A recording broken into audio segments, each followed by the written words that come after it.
adalah sebab tu ada alam ni. Kalau tak ada Allah, tak adalah alam ni. Bukan ada alam ni adanya Allah. Macam bayang dengan kita lah. Sebab ada bayang ke ada kita? Sebab ada kita lah ada bayang tu. Sudah.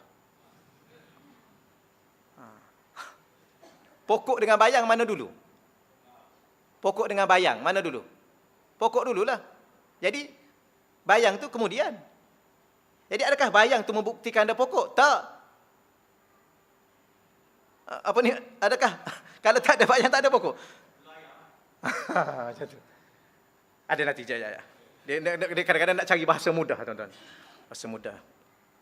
Itu hujah orang awam. Macam mana saya nak sebut pada tuan tadi, itu hujah orang awam. Kerana orang awam tu, takat tu, tahap dia. Jadi, kalau kita tanya dia balik, mudah. Kalau tuan tak percaya lagi, sebab adanya Allah. Sebab adanya alam ni. Ya. Tapi kita pun tanya dia balik. Kalau tuan tak percaya, siapa cipta alam ni? Dia kata, kok ada orang lain kot. Kita kata, adanya Allah, ada. Mana bukti adanya Allah? Adanya alam ni. Dia kata, kok ada orang lain kot, ada alam ni yang cipta. Cuba bagi tahu siapa. Sebenarnya Allah dulu. Nak kata Allah, bukan kata ada alam ni baru adanya Allah, tak. Sebab ada Allah itulah ada alam ni. Kalau tak ada Allah, tak adalah alam ni. Sebab ada kita lah adanya bayang tu. Bukan kerana ada bayang tu baru ada kita, tak. Itu pemahaman, sudut pemahaman yang perlu kita tukar. Boleh? Gitulah. Dia kena tukang dulu. Ke meja dulu baru ada tukang dia. Ataupun sebab ada meja ni lah ada tukang dia. Kalau tak ada meja ni, tak adalah tukang dia. Tak. Wallahualam, takat tu lah dulu. Wallahualam. Baik, sifat-sifat Allah ni. Sempat habis ke kita ni, tuan-tuan? Okey dah tak? Dia setakat mana ya? Sempat. Selebihnya boleh baca sendiri. Tapi ustaz-ustaz kita ada boleh sambung. Baik, sifat Allah, tapi kalau kita nak bahas yang ni, tapi saya dah ringkaskan cakap, ringkahnya. Baik, wujud Allah, sifat-sifat Allah wujud, artinya ada. Artinya Allah itu ada. Dan mustahil Allah tidak ada. Wujudnya Allah tanpa bertempat. Tanpa dibatasi oleh sebarang ruang lingkup, maupun tidak dibatasi oleh ruang waktu dan zaman. Allah tidak bertempat, Allah tidak batasi oleh ruang lingkup. Dia berada di langit. Kalau berada di langit, langit ke berapa? Dan atas pada langit itu pun ada lagi ruang-ruang lain. Jadi Allah tidak terikat dengan ruang. Dia terlepas daripada segala makhluk yang ada. Begitu juga Allah tidak ada masa. Allah tidak terikat dengan masa sebab masa tu dia yang cipta. Kalau Allah terikat dengan masa, saya tanya Allah tu duduk pukul berapa sekarang ni? Sekarang ni Allah berada di Malaysia pada pukul 9.55. Itu di Malaysia. Kalau di Mekah, Allah tak terikat dengan masa kerana masa itu dia yang cipta. Allah tak terikat dengan hukum kerana hukum itu dia yang cipta. Yang terikat dengan masa adalah kita.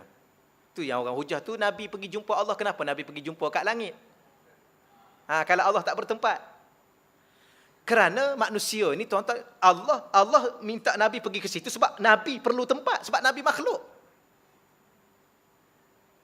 Bukan Allah tentukan tempat untuk pertemuan dengan Nabi itu untuk Allah. Ya untuk Nabi, sebab Nabi itu makhluk. Dan Nabi pula, Nabi keluar daripada ruang ni sampai lebih pada langit yang ketujuh. Lepas tu kalau orang kata Allah duduk atas langit, langit ke berapa? Dan kenapa pula Nabi bertemu Allah bukan di langit, lebih pada di langit tu, merentasi langit yang ketujuh. Tapi langit itu sendiri untuk makhluk.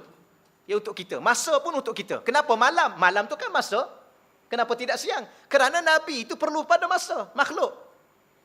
Itu pun Nabi telah merentasi masa yang dengan masa biasa, bukan masa yang luar biasa, bukan masa kita dah. Kelajuan yang luar biasa. Bukan kelajuan biasa. Maka maknanya di sana ada lagi selain daripada yang kita sebut ruang lingkup, batas masa dan sebagainya.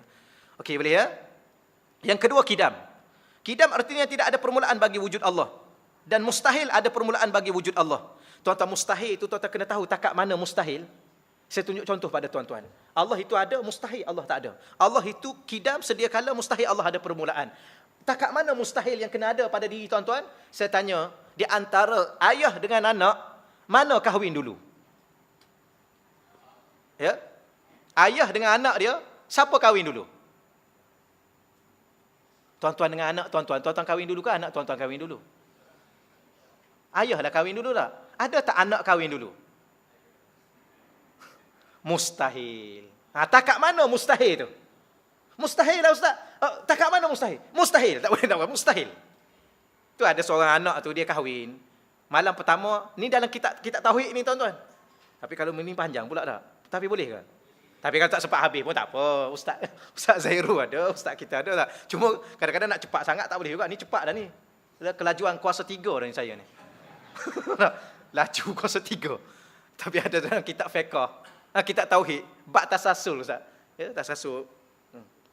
Dur wa tasasul dalam kitab tauhid. Seorang ayah dia buat contoh. Dia sangat gembira menyambut hari perkahwinan anak dia.